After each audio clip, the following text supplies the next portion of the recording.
Dear students, good morning. This is Aditya Ranjan. Let us start today our today's biology class, which is organized for standard 9th. तो कल की class में हमने standard 9th में white wash revision किया था. क्या किया था? White wash revision. हमने वाइट वॉश रिवीजन किया था इस चैप्टर का. तो हमारा चैप्टर था इम्प्रूवमेंट इन फूड रिसोर्सेज. लेकिन आज जो हम पढ़ेंगे वो है हमारा chapter fundamental unit of life. This is our today's chapter regarding which we have already discussed a lot. बहुत ज़्यादा हम लोगों ने डिस्कशन किया हुआ है इस फंडामेंटल यूनिट ऑफ लाइफ के बारे में अपने इस चैप्टर में. लेकिन चूँकि एग्जामिनेशन वगैरह का टाइम है तो फर्स्ट टर्म ऑलमोस्ट ख़त्म होने पर है. एक आध 2 महीने की बात है. तो 3 में से 2 चैप्टर जो हम लोग पढ़ चुके थे उसका एक बार जरा रैपिड रिवीजन कर लें, फास्ट रिवीजन वाइट वॉश.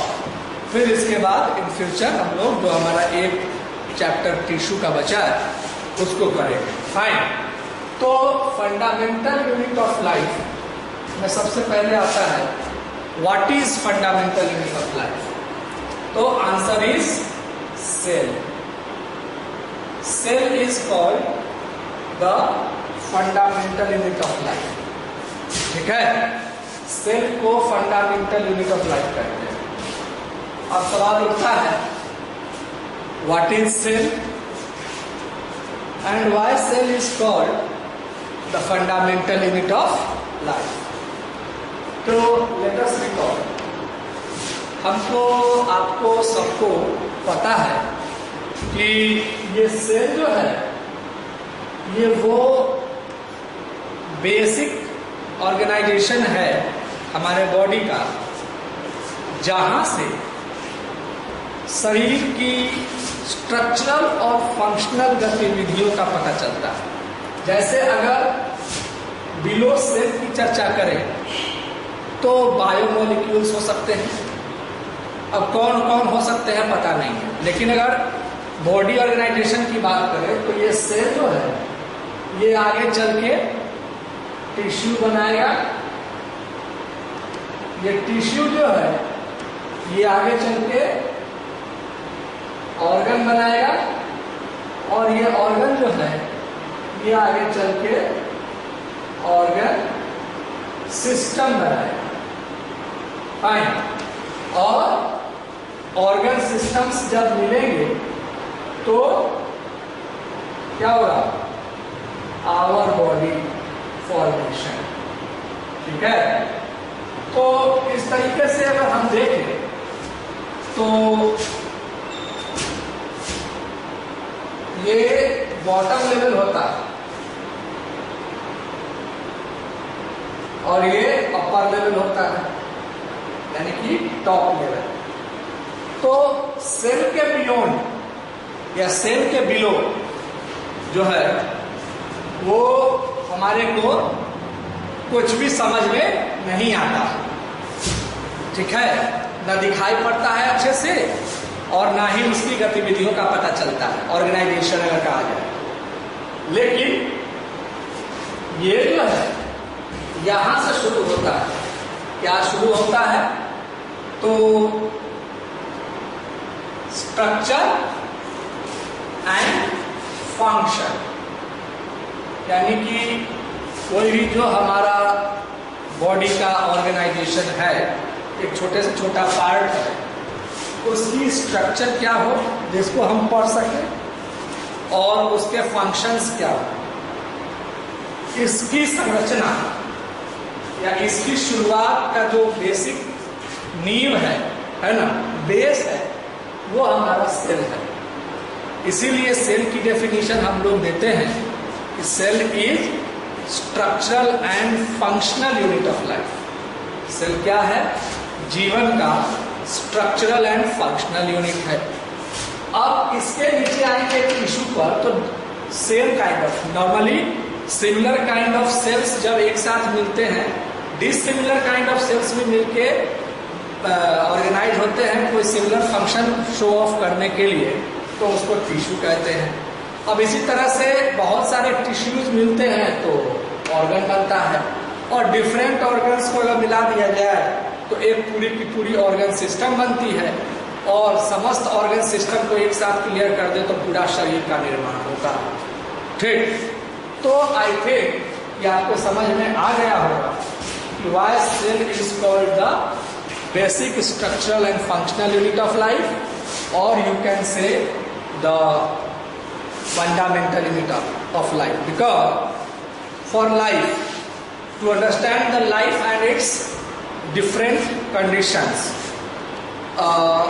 जो सेल है that is the basic bricks, यही वो बुनियादी ईंट है, नींव है, जिनसे पूरे के पूरे लाइफ की इमारत खड़ी होती है। That's why cell is called the fundamental unit of life. Clear? Any doubt? I think no doubt. तो ये तो हमने सेल के बारे में, या यूं कहें कि इंट्रोडक्शन या डेफिनेशन लिया कि why cell is called basic fundamental unit of life and what is cell. आती है बात सेल के ब्रीफ हिस्ट्री। तो सेल की पैदाइश कब हुई? तो हम सबको मालूम है इन 1665, कब? 1665 मिस्टर रॉबर्ट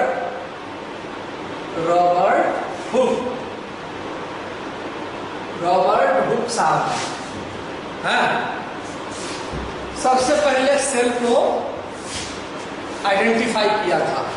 कहाँ आइडेंटिफाई किया था? तो ऑन लीफ कॉर्ड। कहाँ? लीफ कॉर्ड, या you can say leafy cord. अब ये लीफ किससे बना होता है? प्लांट से। तो सबसे पहले कौन सा सेल डिस्कवर हुआ? Plant cell. और ये उन्होंने कहाँ डिस्कवर किया था, कहाँ देखा था? तो अर्ली प्रिमिटिव माइक्रोस्कोप में, अर्ली प्रिमिटिव माइक्रोस्कोप, समझ गए?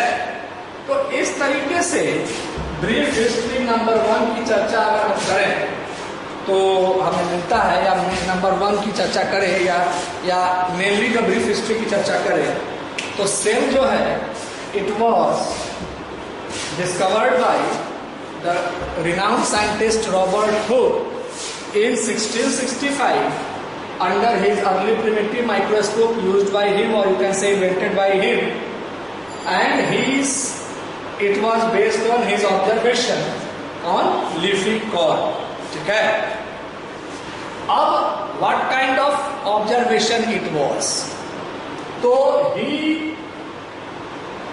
called the internal structural organization of that plant leaf as cell.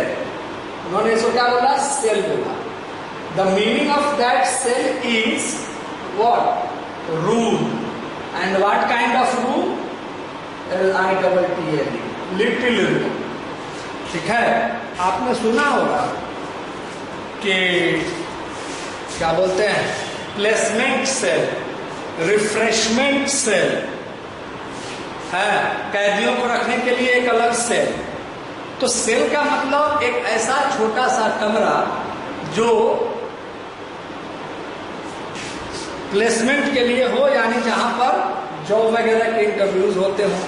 Refreshment cell यानी कि वो एक विभाग, वो एक कक्ष, कमरा जहां की रिफ्रेश होने के सामान वगैरह हों, चीजें हों। और कैदियों को रखने के लिए जो उनका सेल होता है एक कमरा नुमा स्ट्रक्चर होता है छोटा सा एकदम, वो। तो cell is what? The cell is meant for little room. तो इसके बाद रॉबर्ट हुक के बाद जो है और भी साइंटिस्ट हुए जिन्होंने इस सेल के ऊपर अलग अलग हिस्ट्री दी, लेकिन एंटोन वॉन ल्यूवेनहोक इन्होंने 1670 का एबी ल्यूवेनहोक इन 1674 इन्होंने क्या किया, तो एनिमल सेल के ऊपर डिस्कवरी की और एनिमल सेल को बताया। तो ये एनिमल सेल उन्होंने कहां से पाए? तो पॉन्ड वाटर में, झील तालाब वगैरह होता है ना, उसके अंदर जो माइक्रो ऑर्गेनिजम्स थे उन पर इनका एक्सपेरिमेंट हुआ और इन्होंने एनिमल सेल के बारे में बताया। तो plant cell was discovered by Robert Hooke in 1665, whereas animal cell was discovered by Anton von Leeuwenhoek या A.V. Leeuwenhoek in 1674। फाइन, चलिए अब इस सेल को लेकर के तीसरी बात आती है सेल के थ्योरी की, कि पहले तो सेल की डिस्कवरी हो गई, दूसरा मतलब पहले तो सेल की डिस्कवरी हो गई, उसके बाद इसकी ब्रीफ हिस्ट्री हो गई, किसने डिस्कवर किया, मीनिंग ऑफ सेल पता चल गया। इसके बाद आती है बात सर्टेन एविडेंसेस और the observation which were observed under cellular condition called what? तो it was or it is called the theory of cell। क्या सेल में नजर आया उसकी थ्योरी। तो नंबर 3 कंटेंट है सेल थ्योरी। ये किसने दिया? हम सबको मालूम है, स्लाइडिन एंड स्वान। स्लाइडिन एंड स्वान ने दिया। कब दिया? तो इन 1838 टू 1839। कोई एक डेट अगर कहा जाए तो पब्लिश्ड इन 1839, कहीं कहीं पर 1838 वर्ड भी दिया जाता है, बिकॉज सबसे बेसिक प्लांट सेल है दुनिया में, सबसे ज्यादा स्पीशीज लाइफ का प्लांट का है। और थियोडर स्लेडिन ने, ये एम स्लेडिन ने जो है या माइकल स्लेडिन ने जो है सबसे पहले प्लांट्स पे 1838 में काम पूरा कर लिया था। अब एनिमल साइंस का बचा हुआ था, तो इसके लिए उन्होंने स्वान द जूलॉजिस्ट को साथ में लिया और उनको बोला कि based on this you can also observe regarding animal cell.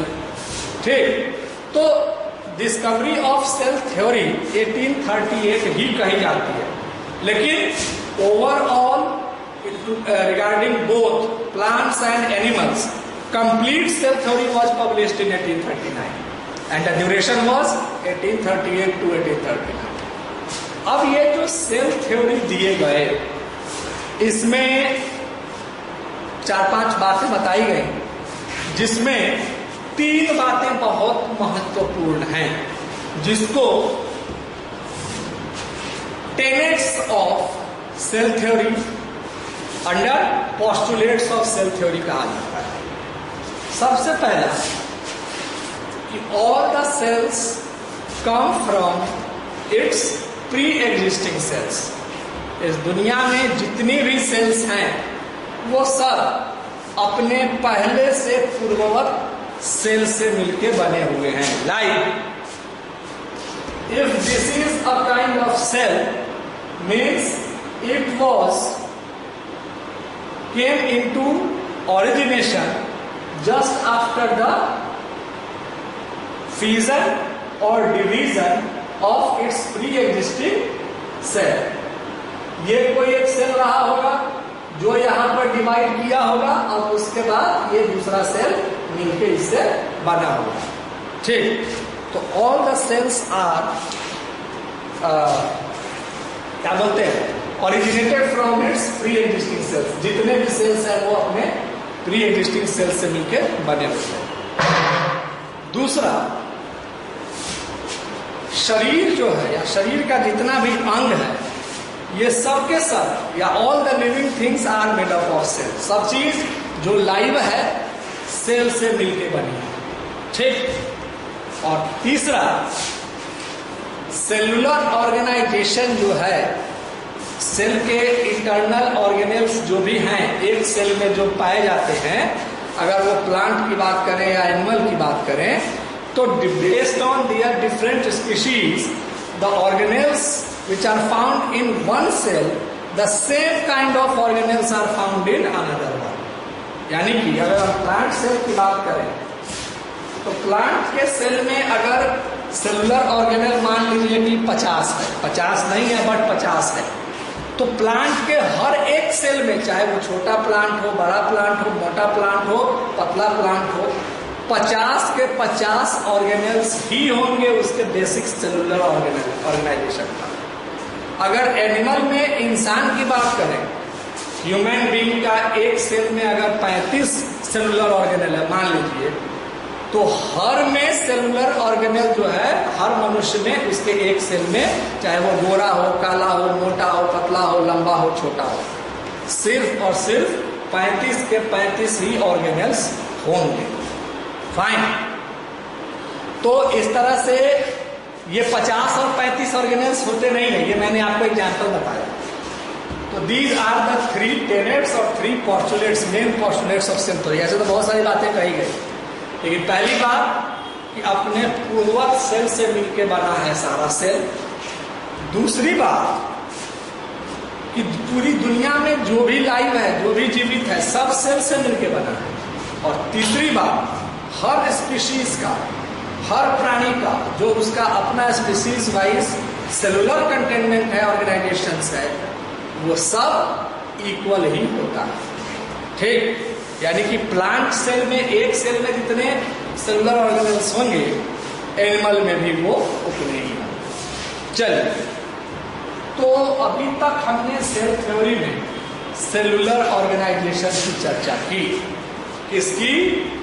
Cellular organisation, cellular organisation. Fine. अब इस सेलुलर ऑर्गेनाइजेशन की बात अगर करें तो हमने पहले भी पढ़ा था, आज भी थोड़ा रिवाइज कर लेते हैं। सेलुलर ऑर्गेनाइजेशन में क्या, तो सेल के टाइप्स एंड सेल के काइंड्स। सेल 2 काइंड के होते हैं और सेल 2 टाइप के होते हैं, सबको मालूम है। टाइप की चर्चा करें तो उसकी प्रेजेंस के आधार पर उसके टाइप्स को हम कैलकुलेट करते हैं। कैसे? एक सेल वाला है तो यूनिसेलुलर, अनेक सेल वाला है यानी एक से ज्यादा सेल वाला है तो मल्टीसेलुलर। Unicellular, multicellular. न्यूक्लियस अगर वेल डिफाइंड है तो यूकैरियोटिक, न्यूक्लियस अगर अनडिफाइंड है तो प्रोकैरियोटिक। तो unicellular prokaryotic, unicellular eukaryotic. Unicellular और प्रोकैरियोटिक वाला सिर्फ और सिर्फ एक वेराइटी ही है, वो है मोनरा, यानी कि बैक्टीरिया फैमिली। सारे के सारे बैक्टीरियाज के न्यूक्लियस अनडिफाइंड होते हैं, माइक्रोस्कोपिक ऑब्जर्वेशन में नहीं दिखते। क्लियर? बाकी जितने हैं वो सब के सब, चाहे protozoa, fungus, algae, animals, plants, जो भी है, वो सब के सब लिविंग ऑर्गेनिजम्स, आइदर यूनिसेलुलर और multicellular, but all except this bacteria are eukaryotic. Pro माने अनडिफाइंड, कैरियोट माने न्यूक्लियस, यू माने वेल डिफाइंड, कैरियोट माने न्यूक्लियस। ठीक है? तो ये हो गया हमारा टाइप। अब अगर काइंड की चर्चा करें तो स्पीशीज वाइज तो एक प्लांट सेल हो गया, एक एनिमल सेल हो गया, चाहे वो लोअर ऑर्गेनिज्म का हो, हायर ऑर्गेनिज्म का हो। प्लांट सेल में भी लोअर प्लांट्स होते हैं, हायर प्लांट्स होते हैं। एनिमल में भी लोअर और हायर होते हैं। हम लोगों ने पढ़ा था cellular organelles. In plants there are almost 12 cellular organelles, whereas in animals there are 10 cellular organelles. 2 cellular organelles are basically found in plants only, whereas they are absent in animals. Fine. And 2 cellular organelles are found in both plant and animals, but their quantity and quality will be either increase or decrease. Overall, total 8 cellular organelles are found in the appropriate amount in both in plants and animals. तो चलिए जरा उस पर हम लोग हिसाब किताब लगा लें। तो टोटल कितने सेलुलर ऑर्गेनेल्स होता है ना, बाई वन गेट वन का जमाना है। तो प्लांट सेल में टोटल 12 पाए जाते हैं। जरा उसकी काउंटिंग कर लें और उसी के आधार पर कंपैरेटिव स्टडी हो जाएगी। तो हाउ मेनी सेलुलर ऑर्गेनेल्स? तो 12 cellular organelles are found in plant cell. Count करो। सबसे पहले cell wall, then cell membrane, then cytoplasm और cell surface, then nucleus, then mitochondria, then endoplasmic reticulum, then Golgi body, then plastid, then ribosome, then lysosome, then vacuoles and newly addition centrioles। ठीक, तो ये total 12। इस 12 में 2 यानी कि plastid along with its component chloroplast, chromoplast, leucoplast and cell wall. These 2 are mainly found in plants. Plastids and cell walls are only found in plant cells.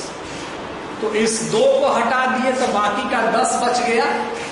All the excepting 10, यानी कि cell membrane से शुरू होगा। Cell membrane, cell surface, cytoplasm हो गया, nucleus, endoplasmic reticulum, mitochondria, Golgi apparatus, ribosome, lysosome, vacuoles and centriole. ये 10 पाए जाते हैं प्लांट और एनिमल दोनों में। लेकिन अब क्वालिटी और क्वांटिटी का डिफरेंस आ जाता है। Vacuole in plants large space carry करता है, पूरा बड़े लेवल पे होता है। लेकिन in animals just 50% of the ratio compare to plants vacuole का। दूसरा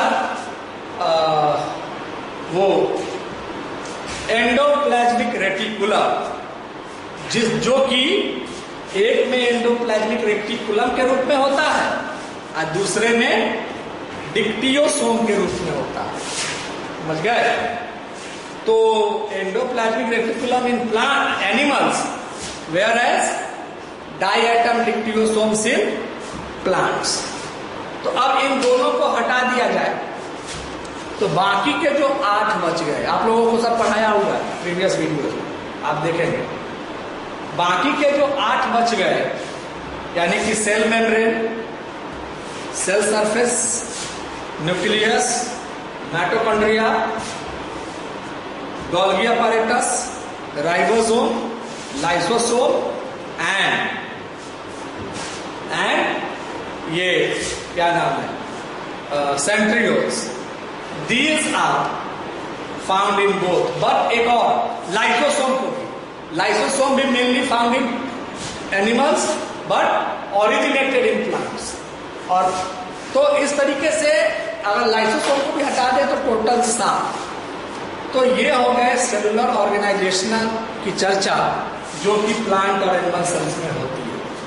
फाइन, तो इस तरीके से हमने सेल के और सेलुलर ऑर्गेनाइजेशंस के बारे में पढ़ लिया। अब आता है सेल डिवीजन।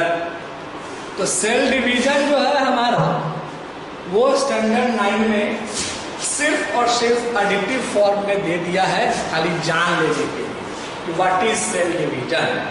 तो cell division is a simple process by which any cell is being divided into its new cells, and the newly formed cells are called daughter cells, and this cell division indicates about the proof for the basic tenets of cell theory, that is all cells existing from pre-existing cells। यानी कि कोई पहले से पूर्ववत एक cell है, वही किसी भी तरीके से डिवाइड होगा तो 1 से 2 के रूप में डिवाइड होता है। और इस तरीके से जो न्यूली फॉर्म्ड सेल्स होते हैं वो अपने को डॉटर सेल के रूप में जाने जाते हैं, और ये जो सेल्स फॉर्मेशन होती है वो सेल डिवीजन होता है।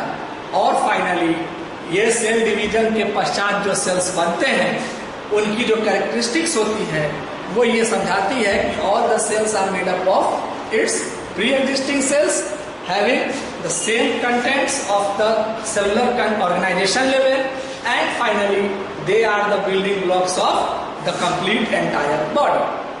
तो इस तरीके से हमने आज के इस क्लास में the fundamental unit of life को पढ़ा, यानी कि व्हाइट वॉश रिविजन किया। व्हाइट वॉश का मतलब होता है थोड़ा बहुत लाइटनिंग कर करके हर एक के बारे में बताना। कंप्लीट एक्सप्लेनेशन तो हम लोग कर ही गए।